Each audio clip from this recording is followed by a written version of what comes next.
The Cancer Center, here in Lawrence County, is Dublin Hematology and Oncology Care. We have been serving the Middle Georgia area for the last 10 years. Don't settle for anything less than the very best when it comes to your health. If you are a cancer patient, get a second opinion from Emory qualified physicians at no out-of-pocket cost to you. That's right, Dr. Kazi and Dr. Agarwal will give you a second opinion at no cost. Dublin Hematology and Oncology Care, Hospital Drive in Dublin. Chest pain can be a warning sign of a heart attack. And when it comes to the treatment of chest pain, every second counts. Did you know the emergency staff at Fairview Park Hospital has the expertise and access to the latest technology to care for cardiac patients experiencing chest pain or other symptoms related to heart attack? Fairview Park Hospital, now the region's only accredited chest pain center with PCI. I'm a random windstorm. Shaky, shaky, shaky, shaky. Shaky, shaky. And if you named your own price on car insurance, you could be picking up this tab yourself.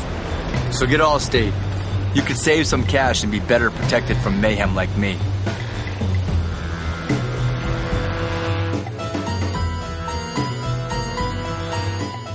I want to introduce myself. I'm Tracy Morgan.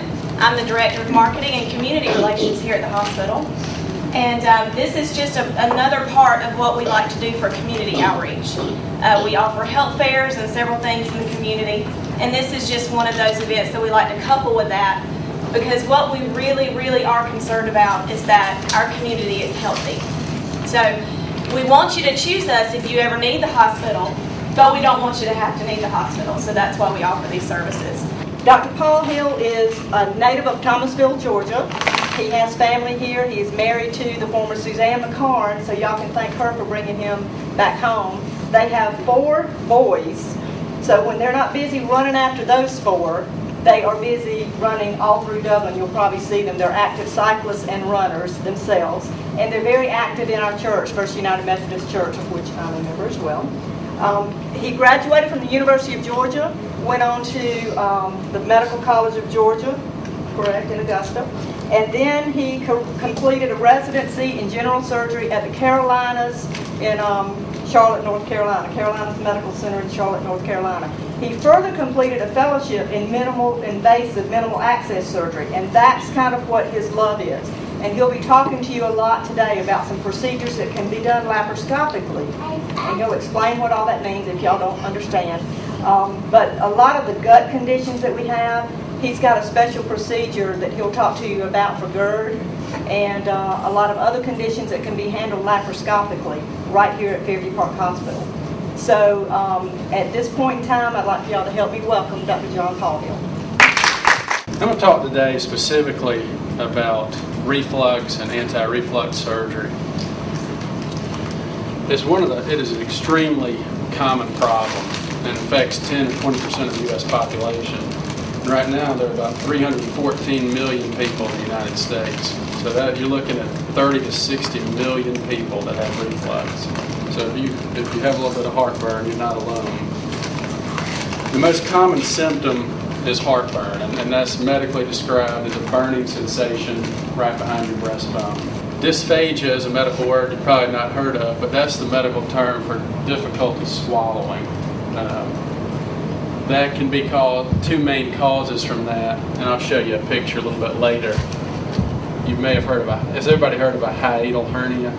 Yes. Lots of times people say they call it a high hernia, but it's really hiatal, and that describes the opening in your diaphragm, which is your breathing muscle that allows your esophagus to pass from your chest down into your abdominal cavity. And it's normally about this big, which is about as big around as your esophagus. And over time, that opening can stretch out. And when that happens, there's now a space that your stomach can slide up into your chest cavity. And that's called a hiatal hernia. When that happens, and a portion of your stomach herniates or moves up into your chest, it squeezes on your esophagus, and it can give you chest pain. And as you eat and your stomach distends with air and fluid, it can make it real difficult for you to swallow. So dysphagia is a medical term for difficulty swallowing. Chest pain is also common. One important, people say they feel like they're having a heart attack. I mean, the most common symptom is called heartburn, because that's where your heart is. And I'll talk about this later on, but it's real important to make sure that if you're having pain in that area, to make sure that it's not coming from your heart. Water brash is something you also, these are going down in order of less common symptoms. Water brash is hypersalivation, or feel like you produce an excess amount of saliva. That can be from having too much acid in your esophagus. Globus sensation is a sensation that you have something stuck in your throat. That also is common. Actually uncommon. Nausea, I've got another, I'm not going to show you a picture of somebody vomiting, but nausea can be caused by a lot of different things. It's the most non-specific of, it's like headaches and fainting. It's very non-specific. A touch of Italy in the heart of picturesque rural Georgia awaits at Dublin Farm, the area's premier lodging destination. Complete the perfect romantic weekend with a stay in our beautifully appointed country-style bed and breakfast. Or simply join us at the Ristorante da Maria Fridays and Saturdays. Our menu boasts an eclectic rotation of authentic Italian cuisine, made with only the freshest ingredients. Don't forget to sample our meticulously selected collection of wines.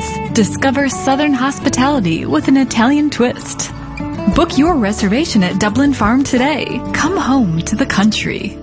There's no longer a need to travel miles and miles for state-of-the-art cardiac care. At Dublin Macon Cardiology, we give you cardiac care close to home. Dr. Vega and Dr. Mohatra live right here in our community. We're here for you anytime, 24 hours a day, 7 days a week. Our staff invites you by for a closer look. Dr. Vega and Dr. Mohatra are accepting new patients right now. Drop by today. Dublin Macon Cardiology, Hospital Drive, Dublin. So, Bob, how was your weekend?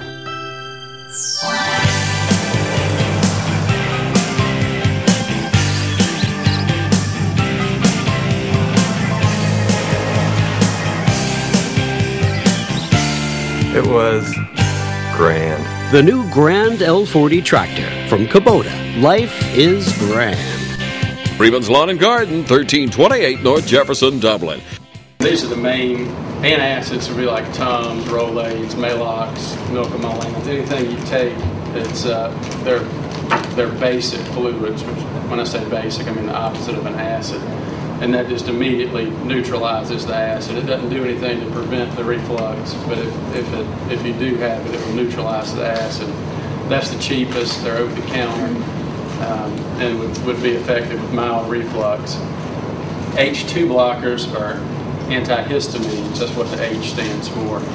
And those would be like Zantac, Pepcid, and those have, in the last few years, those are now available without a prescription.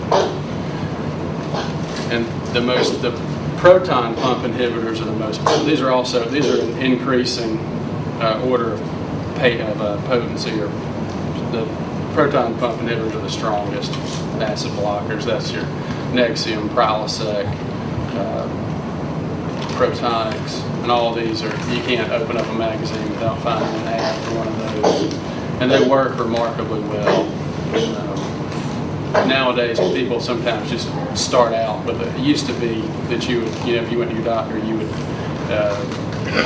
be treated with first antacids, then histamine blockers, and then proton pump inhibitors. But the proton pump inhibitors work so well that some people get that to begin with. So what typically would happen if you go to your doctor and you say, I've got heartburn?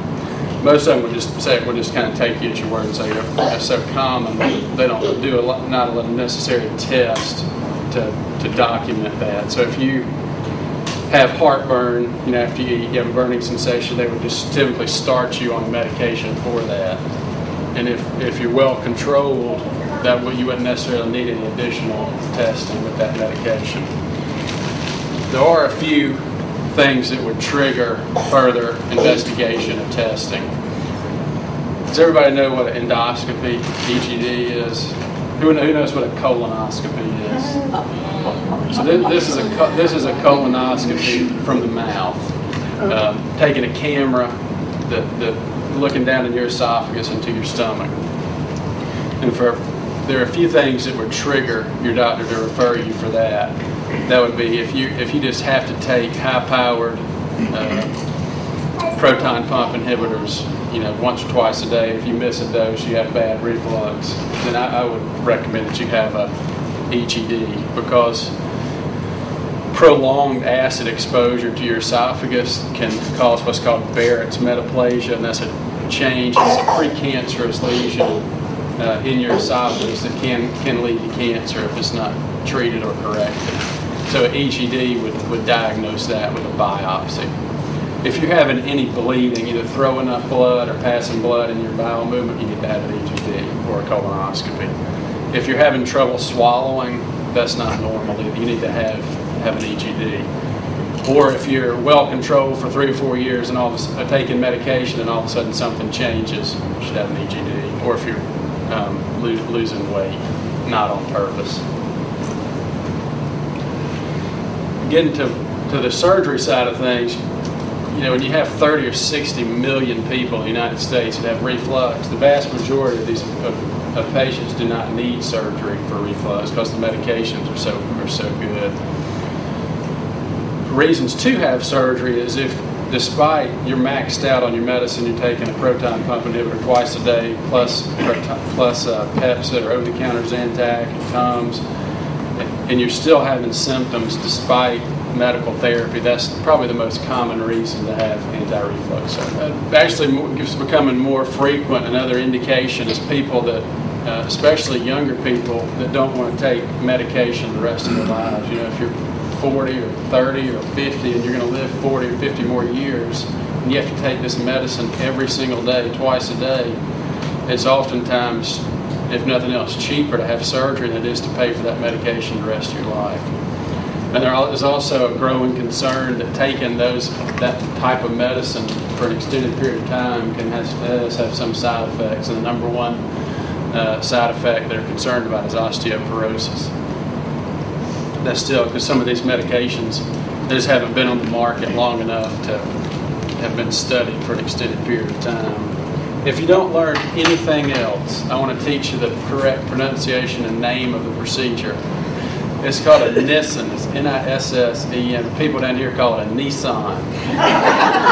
So that's a 1985 300ZX made by Nissan. The guy on the left is Dr. Rudolph Nissen, he's the surgeon that developed this surgery. The surgery is done laparoscopically the vast majority of the time. It would be extremely unusual to have an open or a traditional operation for this. It used to be done through a very painful incision between your ribs, and that was a deal breaker for most people. They didn't want to have that surgery. But now it can be done laparoscopically.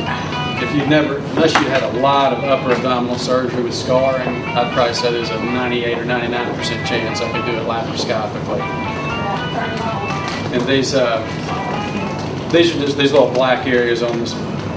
The model up there just showed the location of the incisions, and they're all, one of them is 10 millimeters or a centimeter, and the other 4 or 5 would be 5 millimeters. So that just, it really makes for a much quicker recovery.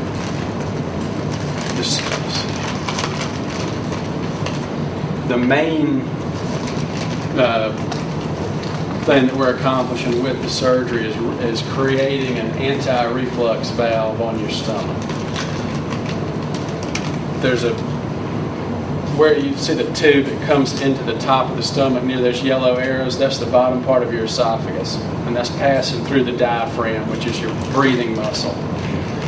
Where it's passing through your diaphragm and the angle at which it enters the stomach is what normally, and you also have a muscle. There are 3 things that normally prevent reflux. And if you have a problem with either that hole being too big, the muscle within your esophagus not working properly, or that angle where the esophagus comes in the stomach If any of those three are disrupted, you're going to have reflux. So the surgery, this is what Dr. Nissen came up with, is that top part of the stomach where it says the fundus, those yellow arrows, we wrap that around the bottom part of the esophagus.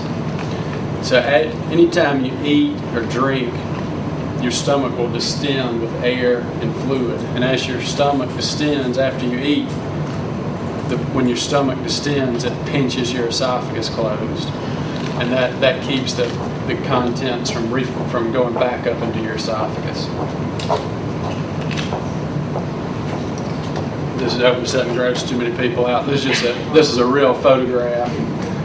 This is where the esophagus is coming through the diaphragm. This is part of the diaphragm. This is called the right crus and the left crus. That's just like a V that your esophagus comes through the diaphragm. This is the esophagus, and the stomach is down here. And the visualization that we have during surgery is much better than if I'm cut and looking at it with my own eyes, because it's magnified and it's in high definition. I mean, it's as nice as any high definition TV you'll ever see. So there's kind of a fear when laparoscopy first came out. The visualization was not very good, and that was 20 years ago. And it's much better now, and it's magnified and in high definition, so we can see things better. So if you come to the point where you're coming to see me, and you and your primary care doctor or your gastroenterologist have decided that you would be a candidate to have surgery, I was just going to kind of go over what would typically happen. A lot of patients will have already had a lot of these tests before you would even get to my office, because you would have probably seen a gastroenterologist, and they would at least have done an EGD plus or minus the upper GI.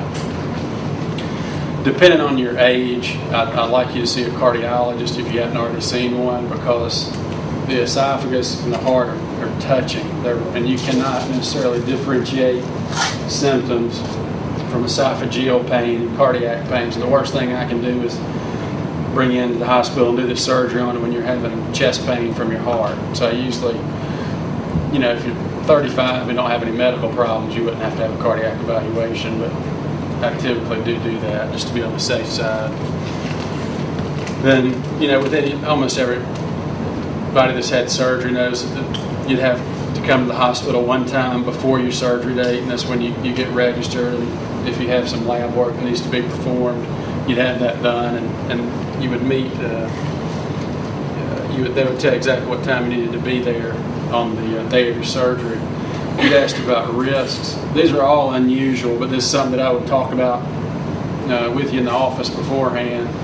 With any surgery, you can have bleeding or an infection, regardless of what you're doing. Those are both very unusual.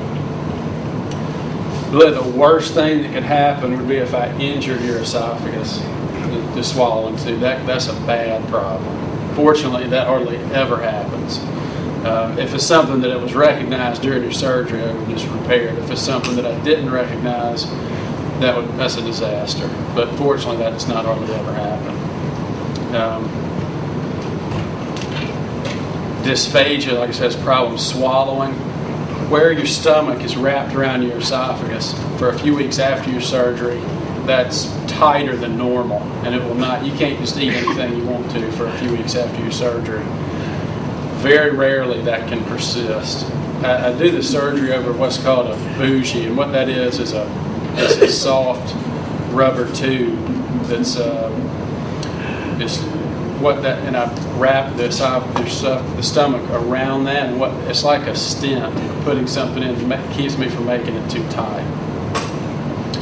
Gas bloat is very common after this surgery, but it's temporary. And what that is after you eat, you just feel really bloated, or you may be passing a lot of gas. And the reason is people that have reflux and burning in their esophagus all the time, whether you do it on purpose or consciously, most people don't realize they do that, but they swallow a lot. And it's a subconscious way to try to clear the acid out of your esophagus. And even after you have the surgery, people continue to do that just because they're in the habit of doing it. And when they swallow that air, they can't burp it up as well as they could beforehand. But that usually goes, if you do get that, it usually goes away after about a month. Some people can't burp or vomit. That sounds strange. You know, if you've never known anybody that's had this surgery, you'd say, what do you mean you can't burp? But where the same mechanism that keeps the acid from going back up into your esophagus can sometimes not allow you to burp. That's maybe half the people can't burp. Persistence. What if you became nauseated and you couldn't vomit? You just can't vomit. What happens? You explode. I'm just Nothing. Most people can, but it's not that unusual. My name's Dr. Stuart Stevens, and I'm a scientist, not an MD. And I'm from the East Dublin area, live out in the country. And unfortunately, in August of last year, was diagnosed with cancer of my tonsils and lymph nodes. And after some major surgery on my throat, then there was a need to consider whether I have any kind of radiation or chemotherapy. In my case, it was radiation. And it was one of the most horrible experiences of my life, dealing with the radiation. But fortunately, the people here at this location at Cure Point were wonderful. All of the staff, they did everything they could to try to help us. Robert in particular is first class. He's a good man, he's a good Christian man, and he prayed for me and he helped me through this. I would offer that anybody that's dealing with this is a good location. Don't go to Macon. Don't go anywhere else. Stay right here in your hometown, because anything you need, they can do it for you right here. They're a caring group of people. That'd be my first suggestion. The other suggestion is you got to have somebody to help you through it, because you can't do it by yourself. If it wasn't for my wife helping me with this, I wouldn't be sitting here talking to you today. No question in my mind. There's a lot that you can learn from other individuals that's been through it. The people here can help you. They're always willing. At any time I needed to call them, they were there to answer any questions I have. But it's not the same as somebody that's laid on that table and tried to find something that they could eat. So if you have an opportunity to go to any kind of support groups or talk to somebody that's been through it, do it. It'll help you enormously to be able to do that. I am now cancer-free, thank God. And I'm here today to not only tell you this is a great center to meet with the doctor again so that they can tell me again I'm cancer-free. But again, it's a horrible experience. You got to have some willpower. There's a lot of things you'll deal with relating to what kinds of foods you can or can't eat, even being able to drink things, getting enough calories every day to keep yourself going. Look for anything you can that's protein related. Robert will tell you that from day one. You got to have protein. The problem is finding something that has adequate protein. That too I'd recommend, and I finally found it, and that's some kind of whey protein, a powdered drink that you can mix yourself. You can follow your protein intake in a day, and if you need extra protein, then you mix up a little bit more and drink it. So it's a very good way to get the protein when you can't eat meat, you can't eat cheese, you can't eat eggs. Go after that whey protein. My stepdaughter can. He had surgery and he can't vomit. I know a girl that can. But you just don't, I guess. You just don't. Well, that might be an answer. The persistent symptoms is very difficult to gauge, because on a questionnaire, these are not, the numbers I'm about to tell you are not my personal patients. There are studies done on a large group of people. And if you survey people 5 or 6 years after the surgery, 90 to 95% of people will tell you they'd have it again. If you took a group of people that had this surgery and on a survey 5 or 6 years after this surgery, 90 or 95% of the people that had the surgery would say they would have it again, or that they're pleased with the results. And the way I say it's hard to quantify other than with a survey is they used to judge it on whether, let's say you're taking Protonix twice a day or Nexium 2 times a day. I would hope you'd be able to just totally stop that. And most people can come off of their reflux medications, but a lot of patients will put themselves back on that medicine, just for a lot of different reasons.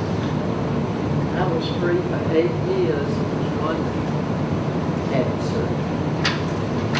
But it's a strange, for different reasons, people will start them. They'll have some sort of gastrointestinal complaint, like it's abdominal pain, or They may feel a little bit nauseated after they eat, and then people will kind of self-treat and say, well, I'm going to start taking my Pepsi again, where they don't really have documented reflux. So it's hard to gauge the success of the surgery based on whether or not you're still on your antacid medicine. But my plan would be for you to not take, I stop it. I tell everybody to stop taking it. And obviously if you can develop recurrence, in other words, where your stomach is wrapped, that can come undone. If you have a paraesophageal hernia where the diaphragm opening is too large, that can come undone. Probably the number one reason that it comes undone is from very forceful retching or vomiting. That puts a tremendous amount of stress on your diaphragm. Their other part, if anybody has had a hernia repair, whether in their groin or their abdomen, that's typically done with mesh. That's a plastic material like a screen on your back porch. And that patches that hole, because we found that just sewing that hole shut is about a 50% chance it'll come back. Where this is located in your body with your esophagus and your diaphragm, your diaphragm moves every time you breathe. Your esophagus moves every time you swallow. And putting permanent mesh at that location, it would certainly decrease the recurrence rate of it coming back, but you'd have a chance of that mesh eroding into your esophagus, and that's a disaster. That could be lethal. You'd have to have a major surgery to fix that. So most surgeons do not put permanent mesh on the diaphragm. So it's not a perfect surgery, but it works pretty well. You can have recurrent symptoms.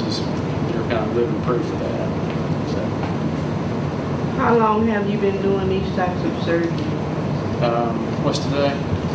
Today is the 17. 2 weeks. I'm just playing.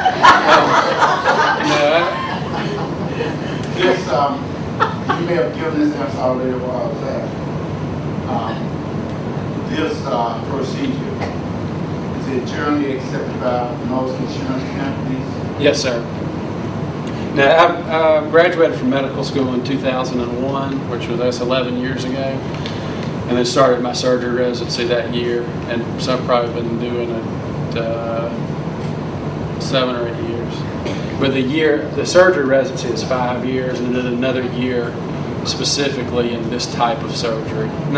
It's called minimal advanced laparoscopy. This would be an example of one type of advanced laparoscopy.